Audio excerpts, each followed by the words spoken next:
Talvez você ainda se lembre da sua mãe contando histórias e de como era bom ouvir aquelas histórias todas da mãe, dos professores ou de alguém que tivesse o papel de ser o contador de história na nossa família. Então, essas histórias não são histórias sem sentido, elas trazem ensinamentos, elas trazem reflexões. Joseph Campbell, que foi um grande estudioso da mitologia, ele dizia que a mitologia oferece símbolos para que a alma humana possa evoluir.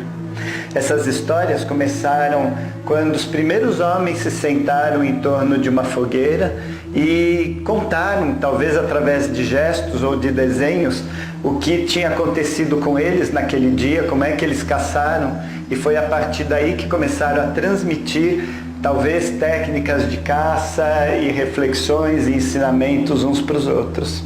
As fábulas, elas existem para nos dar um pouco mais de significado na nossa vida.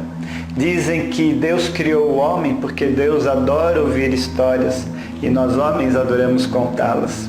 Essas histórias nos fazem refletir, nos ajudam a tornarmos pessoas melhores.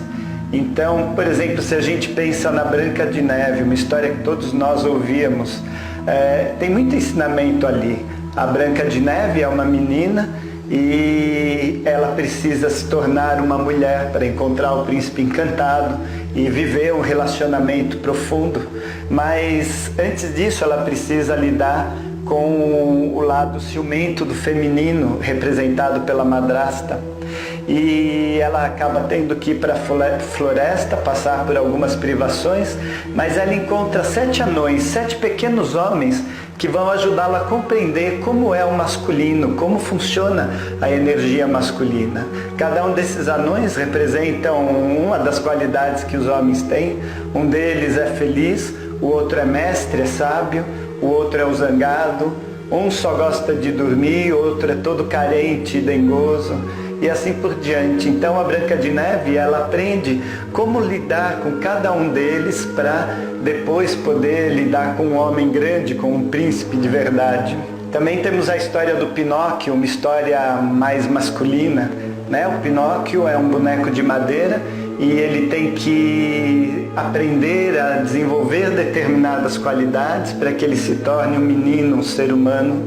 E ele precisa desenvolver a honestidade, ele precisa aprender que a mentira não é uma coisa positiva. Cada vez que ele mente, o nariz de madeira dele cresce. E isso é um símbolo para as crianças. Claro que o nariz da gente não cresce, mas a mentira está sempre aparente à nossa volta. Quando a gente mente, aquilo está estampado no nosso campo de energia, na nossa expressão facial, e essa mentira vai estar sempre nos acompanhando.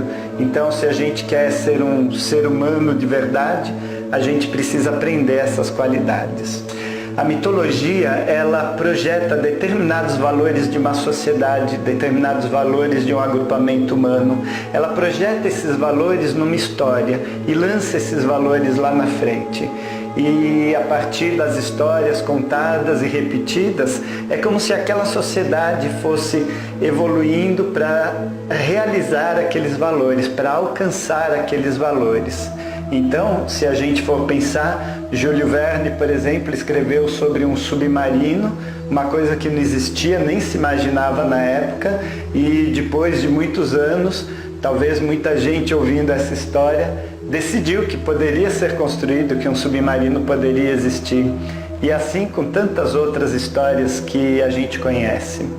Atualmente, uma das grandes máquinas de produzir histórias é o cinema, é a TV.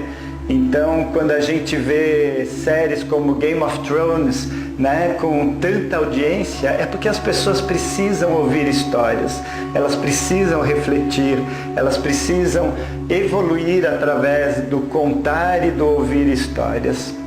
Então, essas histórias todas continuam vivas, a mitologia continua viva e a gente pode espalhá-las ao nosso redor, a gente pode contar histórias com significado para as nossas crianças e talvez repartir essas histórias uns com os outros. Então eu te convido a essa experiência de ouvir e compartilhar histórias. Até o nosso próximo vídeo.